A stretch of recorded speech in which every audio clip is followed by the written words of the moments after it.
முகத்தின் அழகு மற்றும் பளபளப்பான தோலுக்கான அழகு குறிப்புகளை இப்போது பார்க்கலாம். ஒரு நல்ல மற்றும் நம்பகமான பிராண்டை தேர்வு செய்து அதன் மூலம் ஃபேஸ் வாஷ் செய்வது. ஒரு நாளைக்கு 2 முறை முகம் கழுவுவது நல்லது.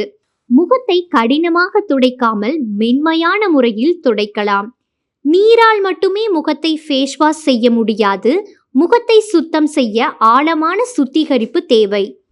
எனவே இரவில் தூங்கும் முன்பு கிளென்சரை கொண்டு முகத்தை சுத்தம் செய்யலாம். இது சருமத்தின் pH அளவை சமப்படுத்தும். இருப்பினும் தோல் மருத்துவரை ஆலோசிப்பது நல்லது. காலநிலை மாற்றத்தால் நம் சருமம் வறண்டு போகலாம். அப்போது சருமத்திற்கு ஈரப்பதம் தேவை. எனவே வெளியில் செல்லும் போது மாய்ஸ்சரைசர்ஸ் பயன்படுத்துங்கள். இயற்கையான மாய்ஸ்சரைசர்ஸ் நல்லது.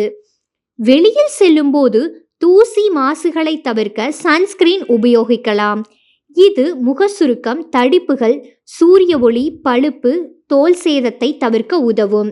உங்கள் தோலிற்கு ஏற்ப சன்ஸ்கிரீன் தேர்வு செய்ய தோல் மருத்துவரை அணுகலாம். தோல் பராமரிப்பிற்கு நைட் கிரீம் நல்லது.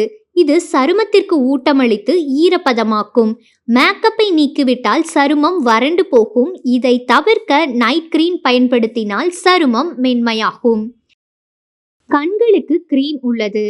இது கரும்புள்ளிகள், சுருக்கத்தை போக்கும். இது நாள் முழுவதும் சோர்விலிருந்து காக்கும். உறங்கும் முன் கண்களுக்கு கீழே தடவ வேண்டும். இதெல்லாம் முக்கியமென்றாலும் உடலுக்கு போதுமான நீர் அருந்துவது நமது சருமத்தை ஆரோக்கியமாக வைத்திருக்கும். உடலின் கழிவுகள் நீக்கி புத்துணர்ச்சியுடன் இருக்க ஒரு நாளைக்கு 8 கிளாஸ் நீர் அவசியம்.